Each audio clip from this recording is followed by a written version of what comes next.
नमस्कार, मी राहुल कुलकर्णी. एनडीटीव्ही मध्ये तुमचं स्वागत आहे. श्री उद्धव ठाकरे आणि काँग्रेस पक्ष यांच्यातला जो वाद आहे तो काही तुटेपर्यंत ताणला गेला नाही आणि जशी अपेक्षा उद्धव ठाकरे यांना होती त्याप्रमाणे मातोश्रीचं राजकीय महत्व आणि काही प्रमाणामध्ये उद्धव ठाकरे यांचा इगो, कारण बऱ्याच वेळेला हे घडलेलं आहे की वाजपेयी काळापासून मातोश्रीवरती भारतीय जनता पार्टीचे वरिष्ठ नेते सातत्याने यायचे आणि तो एक प्रकारचा दिवंगत बाळासाहेबांच्या प्रतिमेला, त्यांच्या राजकीय कामाला त्यांनी दिलेला सन्मान असायचा. देवेंद्र फडणवीस हेही अनेक वेळेला मातोश्रीच्या संदर्भामध्ये आदराने बोलताना आपल्याला दिसले, परंतु देशाचे पंतप्रधान नरेंद्र मोदी यांनी मात्र कधीही मातोश्रीला भेट दिली नाही. अमित शहा यांची जी भेट होती, जी बंद खोलीतली चर्चा होती, तो आजही कायम वादाचा विषय आहे. सो मातोश्रीला भेट दिली म्हणजे एक प्रकारे उद्धव ठाकरे यांना शिवसेनेला सन्मान दिला अशा पद्धतीची भूमिका असते. ते महाराष्ट्र राज्याचे काँग्रेस प्रभारी रमेश चेन्नीथला यांनी केलं आणि त्यामुळं जागा वाटपाचा जो मुद्दा, जो तिढा होता, तो आता हळूहळू सुटताना दिसतो आहे. संजय राऊत हे बाहेर येऊन असं म्हणाले माध्यमाला की मी असं कधी म्हणालो होतो की जर जागा वाटपाच्या बैठकीमध्ये नाना पटोले जे काँग्रेसचे प्रदेश अध्यक्ष आहेत ते असतील तर चर्चा पुढे होणारच नाही आणि आम्ही जे काही बोलू ते दिल्लीशी बोलू. मग ते नंतर हळूच म्हणाले की आमचं ह्या संदर्भामध्ये राहुल गांधी यांच्याशी बोलणं झालेलं आहे. आमचे 2 प्रादेशिक पक्ष जे आहेत त्यांची सगळी चर्चा ही महाराष्ट्र पातळीवरती होत असते. त्या चर्चेमध्ये नवीन कुठलेही मुद्दे आले तर ते आम्ही इथे सोडवतो आणि आता आमचं राष्ट्रवादी काँग्रेस बरोबरचं म्हणजे शरद पवार गटाबरोबरचं जे काही बोलणं आहे ते जवळपास सुटल्याच जमाय.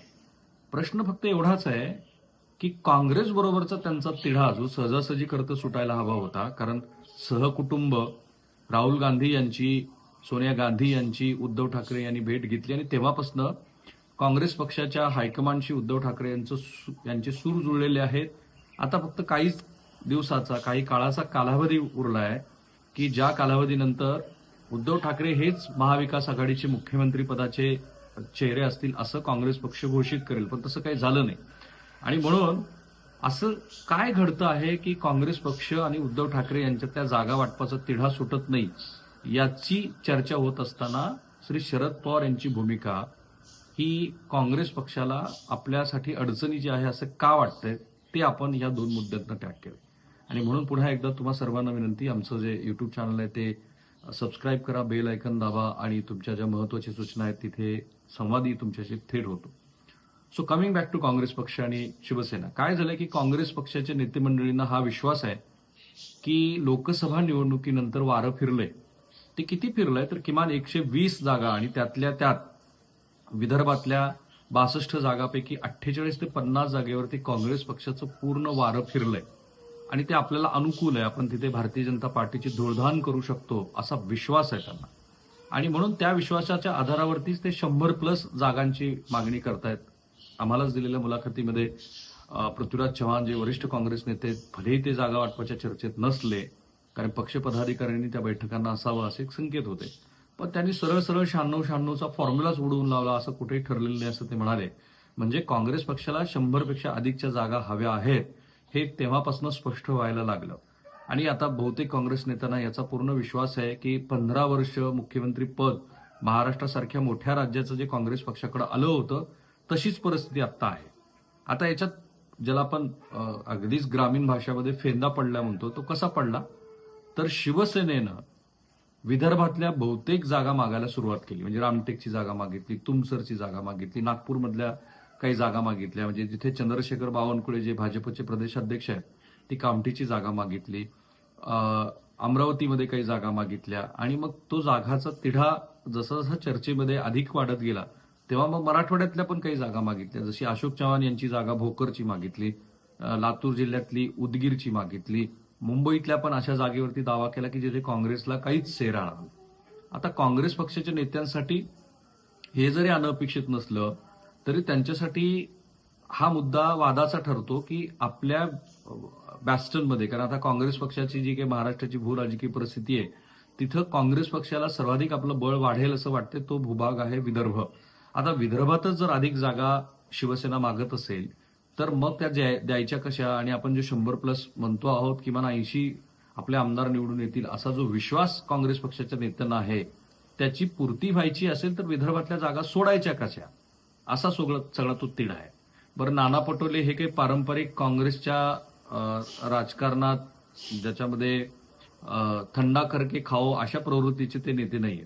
आणि अशी पण चर्चा आहे की काँग्रेस हायकमांडनं जवळपास हे निश्चित केलंय की जर महाराष्ट्रामध्ये महाविकास आघाडीची सत्ता आली तर ओबीसी नेताच मुख्यमंत्री असेल आणि ऑब्व्हियसली ते नाना पटोले असू शकतात, कारण असं म्हणतायत की विदर्भामध्ये नाना पटोले यांची पॉप्युलरिटी बऱ्यापैकी वाढलेली आहे.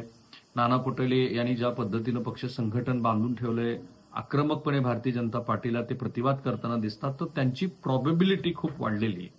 आता तसेही काँग्रेस पक्षामध्ये 3-4च चेहरे आहेत. एक पृथ्वीराज चव्हाण आहेत, त्यांच्याबद्दल त्यांनीच ते जे 20 जणांच्या बरोबर मिळून पत्र लिहिलं, त्यानंतर काँग्रेस हायकमांड नाराज आहे असं म्हटलं जात होतं. उरले बाळासाहेब थोरात आणि राहुल गांधी यांचे खूप चांगले संबंध आहेत, पण बाळासाहेब थोरात हे मराठा महत्वाचे तालेवार असे नेते आहेत. त्यांना पुन्हा एकदा मुख्यमंत्री पदाची संधी दिली तर ओबीसीचा जो नॅशनल लेवलला प्लॅंक बघते आहे काँग्रेस पक्ष, कारण काँग्रेस पक्षानं हे जाणीवपूर्वक सांगायला सुरुवात केली की आम्ही जातनिहाय जनगणना करू, कारण ओबीसीचा जो वोट बेस भारतीय जनता पार्टीच्या बरोबर जाताना दिसतो आहे त्याला तोडण्याचा प्रयत्न हा राहुल गांधी यांच्या माध्यमातून सुरू आहे. आणि त्याच्यात महाराष्ट्रासारखं महत्वाचं राज्य जर आपल्या ताब्यात आलं तर जसं त्यांनी कर्नाटकमध्ये केलं की कर्नाटकमध्ये धनगर समाजाची एक जात समूह असलेला तिथे त्या समाजाच्या राजकीय नेत्याला मुख्यमंत्री पदाची संधी दिली, सिद्धरामय्यांना. तीच परिस्थिती त्यांना इतर राज्यामध्ये पण करायची आहे.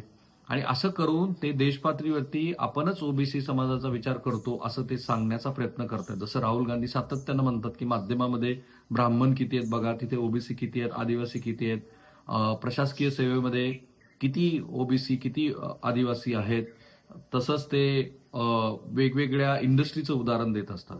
आता या सगळ्याचा जर आपण गोळाबरीज म्हणून बघितलं तर ते काय दिसते आहे तर काँग्रेस पक्षाला आपलं ओबीसी वोट बँक रिवायव्हल करायचं आणि त्याची सगळ्यात चांगली संधी त्यांना मिळेल ती महाराष्ट्रातनं. म्हणजे महाराष्ट्रामध्ये जर ते ओबीसी मुख्यमंत्री करू शकले तर. आता याच्यामध्ये काँग्रेस पक्षाच्या नेत्यांना जी भूमिका शरद पवार यांची वाटते ती अशी आहे, त्यांना असं वाटतं की शरद पवार हे उद्धव ठाकरेंना पुढे करून काँग्रेस पक्षाला कट टू साईज करतायत. कारण राष्ट्रवादी काँग्रेस हा काँग्रेस पक्षाचीच एक उपशाखा आहे.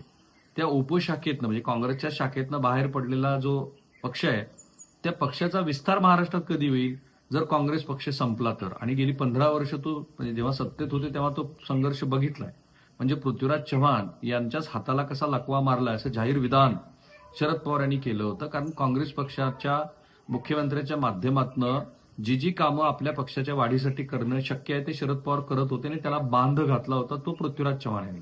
इंटरेस्टिंगली पृथ्वीराज चव्हाण अलीकडे महाराष्ट्राचं फार लक्ष गेलेलं नाहीये, पण पृथ्वीराज चव्हाण अशी मांडणी करताना दिसत आहेत की येत्या 10 वर्षामध्ये कोणत्याही प्रादेशिक पक्षाचं महाराष्ट्रामध्ये अस्तित्व राहणार नाही. 2 बायपोलर असतील, एक काँग्रेस असेल आणि दुसरा भाजप असेल.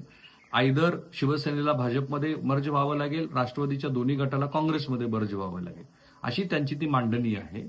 आणि अशा मांडणीमध्ये त्यांना असं वाटतं आहे की या क्षणाला जर राष्ट्रवादी काँग्रेस काही खेळी करत असेल म्हणजे शरद पवार काही खेळी करत असतील तर ते उद्धव ठाकरेंना पुढे करून काँग्रेसच्या विदर्भातल्या जागा कमी करण्याचा प्रयत्न करतायत.